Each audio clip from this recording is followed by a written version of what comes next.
What's up, everybody? Welcome to the latest episode of Games Up Podcast, and unfortunately the last press conference of E3 2017, but I would say what a press conference it was, though I think you feel a little bit differently, Lewis. Yeah, a little bit. I mean, the quality was good, but it was short, and maybe we didn't see as much of some of the things I would like to see. I think that's a pretty fair summary. So let's work through it as we do, chronologically, going reveal by reveal. The idea being that we discuss what was revealed and our reactions to it as it happened. So the first thing that happened was a sort of mega mix trailer of lots of things that would be shown. ARMS was shown, Pokken Tournament Deluxe was shown, FIFA was shown, Splatoon was shown, and then they kind of stealth announced Rocket League there. Yeah. Like, we didn't know that that was coming at any point before the conference. They went and gave more detail about it in turn, and I actually think that was a better way to do it later on. But I was like, oh shit, Rocket League's coming. That's really cool. Yeah, no, it definitely is, and it's a good game to be on it, definitely. Absolutely. There's something I'll get to in the closing thoughts about this, but I think Rocket League speaks to it really nicely, so we'll talk about that in a bit. Then we had a very, very Japanese trailer for Xenoblade Chronicles 2. Yeah. It is a heavy hitter, but I assume I know it is for some people. But it was very Japanesey and very yeah. I don't know, very weird. Those kind of trailers have never particularly landed with me, and this one really didn't. I will say it felt much more polished than I'm used to with Japanese trailers, and that sounds horrible. What I mean is it's much more polished in like the sense I expect it, in I guess a Western sense, than Japanese trailers usually are, but it still had that disconnect for me. I really love Japanese games, and I really love a lot of Japanese developers, but the styling of them is a big gap for me between the game itself and me wanting to play it, and this is another one of examples of that being true, although it looked cool. Yeah, I agree. So then we got the kind of not announcement that Pokemon will be coming at some point in the future. Yeah, so this was interesting. So what they showed us, they were doing a Pokken tournament. That was here, right? Yeah, we got further news about Pokken Tournament Deluxe, which we kind of knew going into this conference. We had a direct within the last kind of week that was announcing, hey, Pokken Tournament Deluxe is coming out, and also the Ultra Sun and Moon thing. I think it's really weird that Ultra Sun and Moon is not on the Switch. And I know it's... Yeah. And I know it's easy for me to sit here like an armchair podcaster, quite literally, and be like, why haven't they put this game on this console? But it seems very odd that they've made a new version of this game, made it for a platform that they seem to be moving away from, and then announced we're making a game like this in the future. Yeah. So that was iffy. You're right. They should have shown, or they should have talked. I don't know. Like, I don't know what they're kind of thinking there, because it's the whole. You've got a handheld and you've got another handheld. They're both handhelds. Right. Yeah. And they are going to eat each other's market share to some extent. I think actually it would have been a much more heavily landed if Pokemon were coming out, if Ultra Sun and Moon were coming out on the Switch within the next year.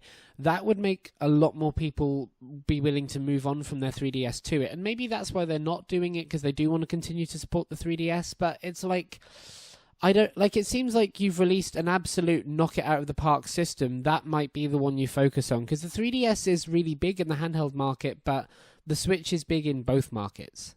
Yeah. That seems like that's... I don't know, I do find it really strange the way they've done that. So then we got... for the same guy that introduced this Pokemon tournament stuff came and said that there's going to be a Pokemon RPG, a proper RPG on the Switch.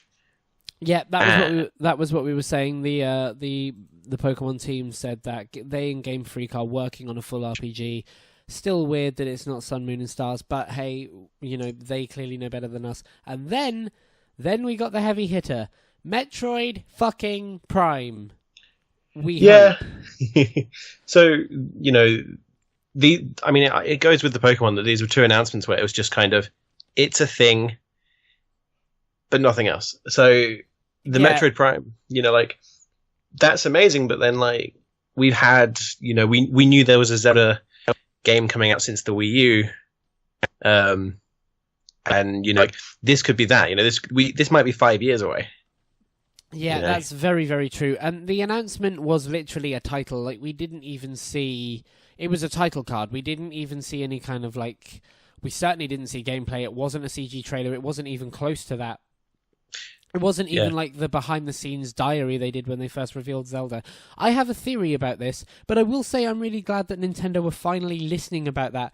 They've revealed fucking Metroid 3-player on the 3DS, Metroid Football, or whatever else it is for the last fucking decade, and it's really nice that actually, if they haven't been listening before, they have been listening now. I hope that when this game comes out, it's what people want from it. I hope that when I play it, it's what I'm hoping for from it. But it's nice that it's there. Yeah, maybe this is a change. Maybe hope. I have hope through it, but I do worry because like I think Nintendo have been really bad with some of their IPs. In the past, like Star Fox is an example of something that didn't really work. Then like people have wanted an actual Metroid game for like donkey years. Yeah. And there's another example that escapes me right now, but I'm fairly certain another game that's like people want it, but they're getting a different thing each time. But I can't remember off the top of my head. I think I've actually skipped over an announcement, and that announcement was Kirby. The new Kirby game is coming out in 2018. Sorry about that one. Yeah, they showed a trailer for the new Kirby game. I think that really set the tone for the press conference. I think it set the tone of Nintendo being like, yeah, all right, we're here and we're really taking this seriously. I've heard in the circles that I listen to, at least in gaming and games journalism, that people have wanted a new Kirby game, a proper new Kirby game for a while. And it seems like Nintendo were like sticking their flag down and being like, all right, we're not fucking about anymore. Yeah, and yeah, like it does well, and it looks nice. It looked quite nice. It did what I think people would want.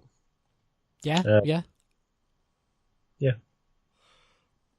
Then we got on to Fire Emblem Warriors. Fire Emblem's a massive series. I can't imagine this being any less so. It didn't really do anything for me for exactly the same reason that Xenoblade didn't, but it was Fire Emblem, and it's going to do gangbusters because that's what Fire Emblem does.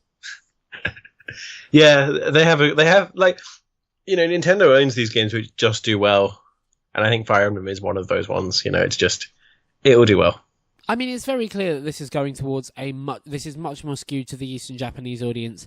And yeah. I can't see, and Xenoblade absolutely does. Xenoblade and Fire Emblem do gangbusters over there. I have no reason to believe they'll do less so now, and I have actually more reason to believe they'll be picked up more strongly here.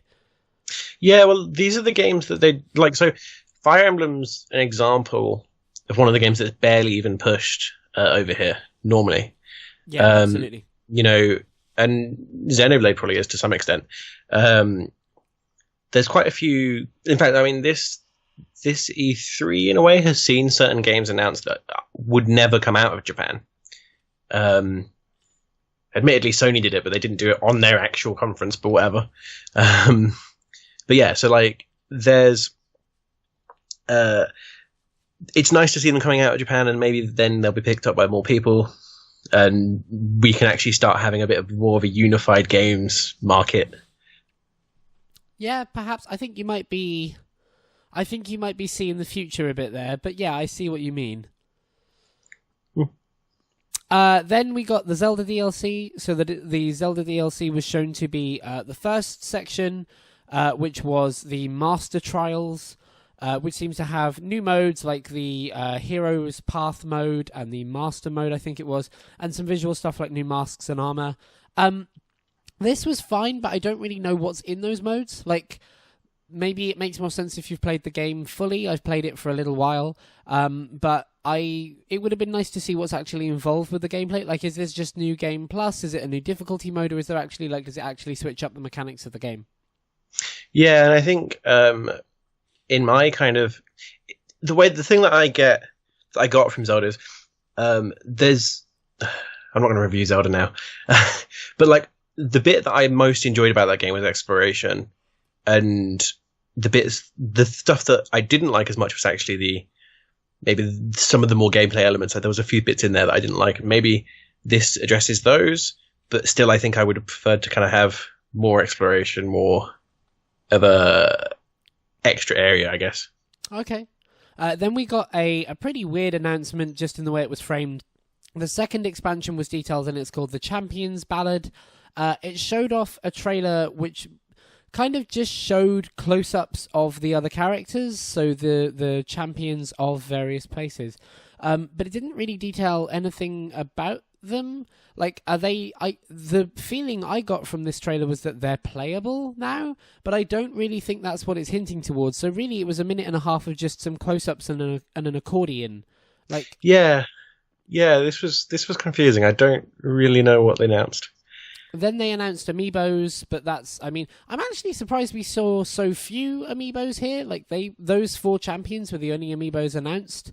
Well, actually, yes, but on the Treehouse they've just announced some Mario amiibos as well for the new game. I really don't get why companies are doing this year by having their big conference and then tailing off to a thing nobody watches and being like, and here's an announcement. Like, why is this not packed into the thing that people are watching? Yeah, it has been a bit strange, and I wonder whether it's maybe because we're seeing like a departure from doing the big show. I don't know. I don't know. Anyway, then we got the announcement that Nintendo... I mean, this was kind of known already, but they really focused on it, that Nintendo are doing tournaments for basically a lot of their main competitive games.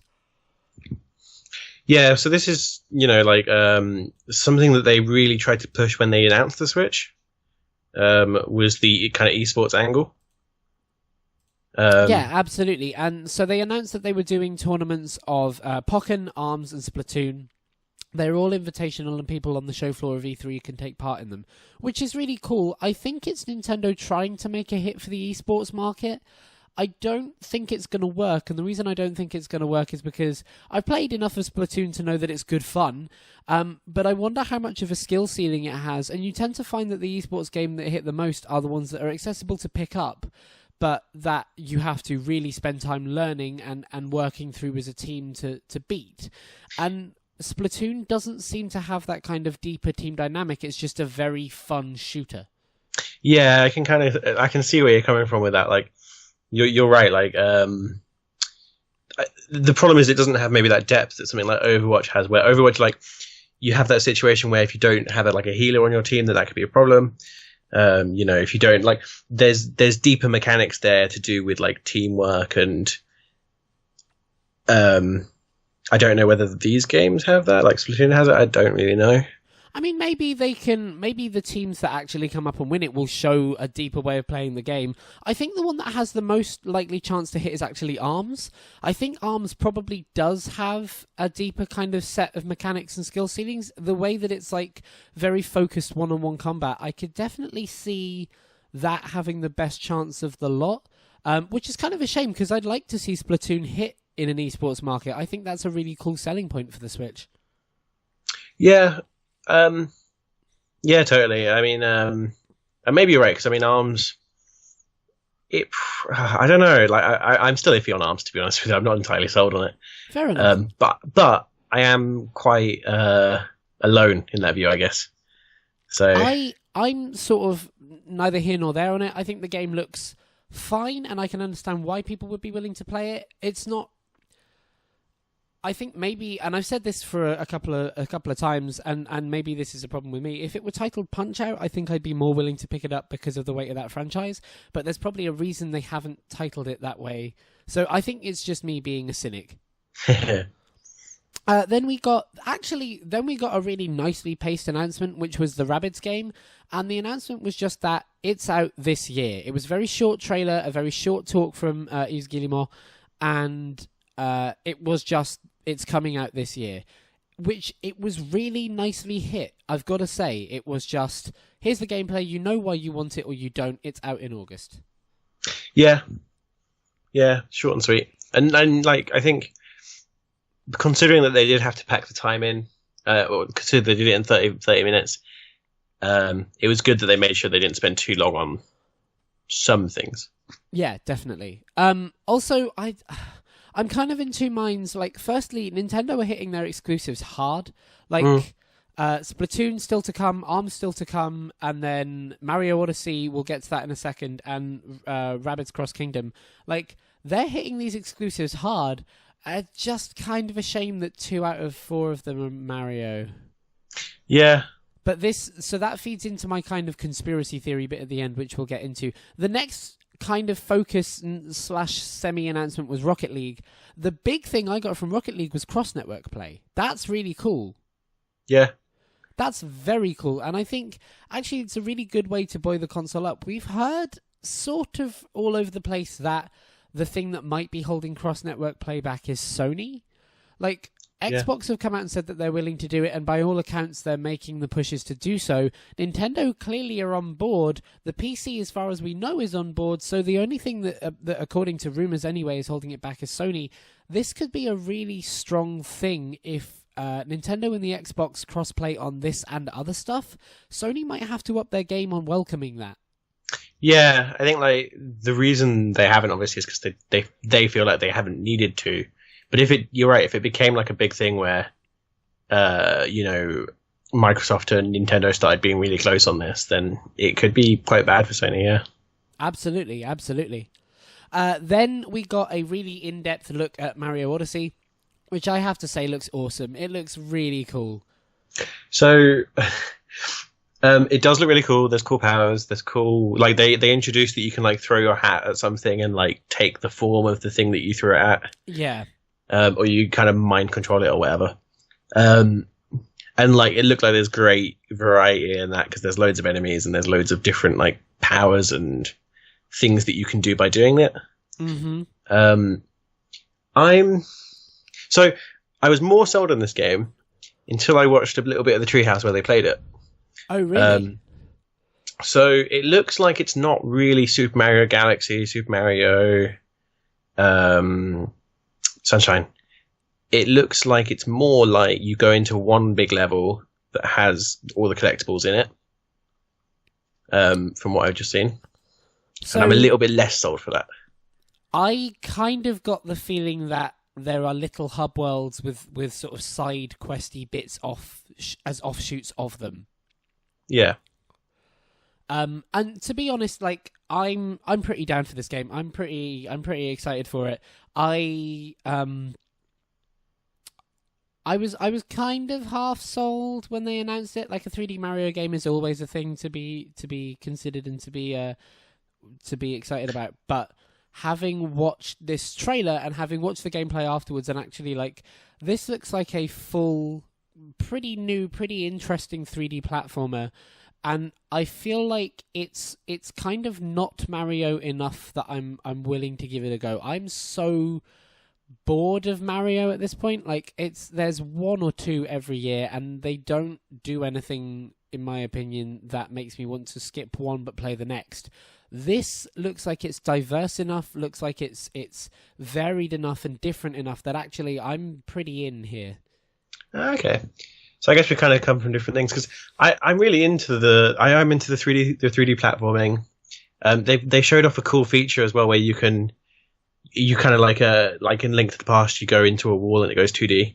Yeah, they had some like Paper Mario kind of mechanics there in that sense. Yeah, and that looked really cool when they were showing that off. But no, I don't know. I really like kind of the more, I guess, level based, like it's the same area, but you do like a level in that area that Galaxy and that had. Because I don't know, I'm not a big fan of sort of like just exploring as much. I think it's cool, but I'm a little bit less sold on that. Also, they've done like we had like what's it, sprites, sun sprites, whatever they're called, sunshines. The star things, and now we're on moons, which is interesting. But like, I would have liked to see them maybe change that mechanic up and it not be as much a collectathon. Yeah, I can see what you mean. I mean, it's something that's very natural to the game. It's something that like that they've done for a long time, and that's kind of what it is, but I would have liked to see a little bit else. But it looks awesome. It looks awesome, and I'm probably gonna play it. I think if there is a Mario, like I regret not getting Galaxy 2, and then this probably means that I'm gonna pick this up. Fair enough. And then that was the closing moments of the conference. At that point, the Odyssey trailer finished, and the direct/spotlight, whatever they're calling it this time, came to an end. So it came to an end a bit abruptly, I have to say. I was expecting like a one last thing. I don't really know what it would have been. I think Metroid Prime would have been a perfect one last thing, actually.